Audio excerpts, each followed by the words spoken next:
Hello friends, welcome to this channel. आज की इस वीडियो में आप सीखने वाले हैं पार्ट्स ऑफ बॉडीज नेम, यानी कि शरीर के अंगों के नाम हिंदी और इंग्लिश में।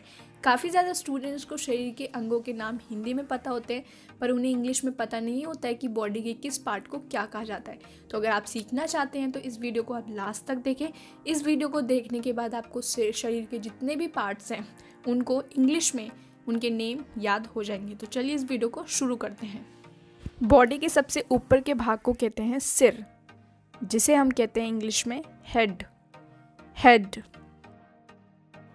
इसे हिंदी में कहते हैं फेफड़े और इंग्लिश में कहते हैं लंग्स। इसे हिंदी में कहते हैं कानपट्टी और इंग्लिश में कहते हैं टेम्पल। इसे हिंदी में कहते हैं आँख और इंग्लिश में कहते हैं आईज।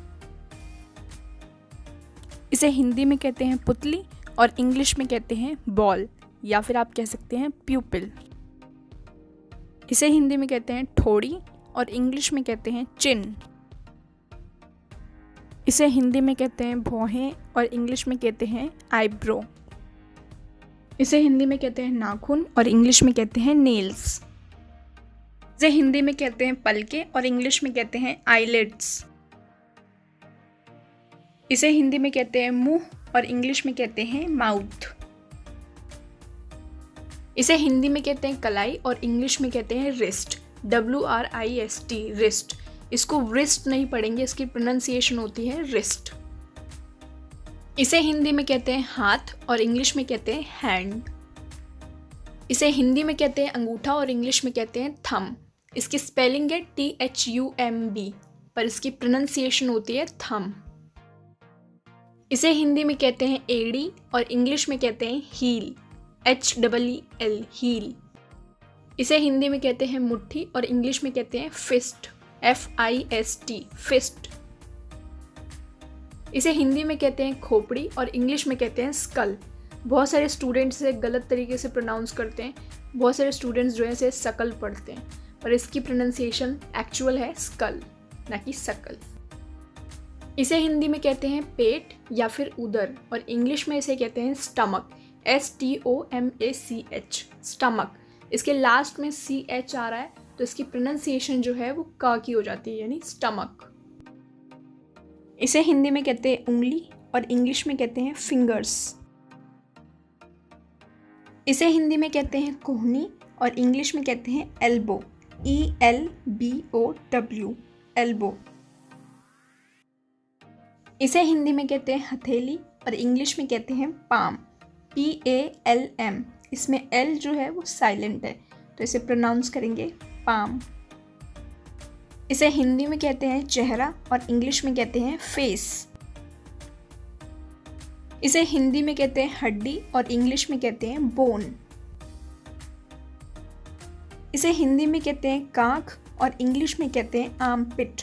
इसमें R जो है वो बहुत ही कम प्रोनाउंस होगा, तो इसे कहेंगे आर्मपिट। इसे हिंदी में कहते हैं माथा और इंग्लिश में कहते हैं फोरहेड।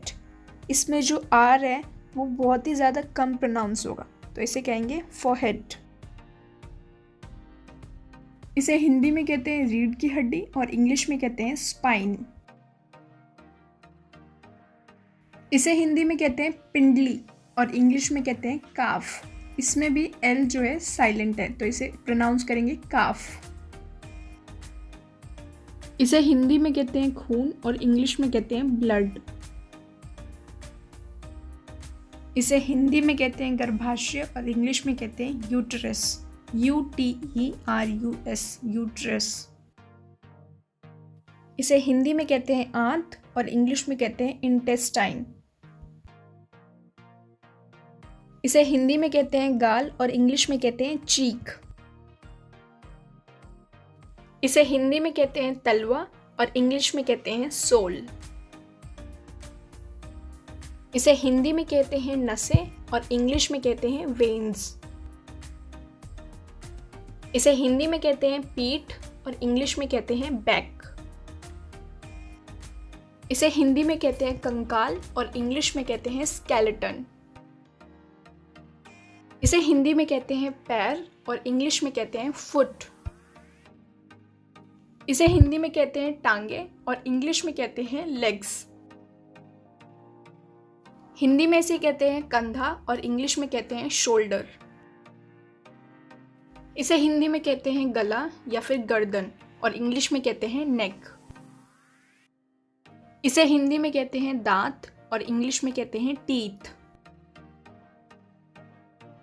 इसे हिंदी में कहते हैं घुटना और इंग्लिश में कहते हैं नी, KNEE। के इसमें साइलेंट है तो इसे प्रोनाउंस करेंगे KNEE, नी। इसे हिंदी में कहते हैं दिमाग और इंग्लिश में कहते हैं ब्रेन।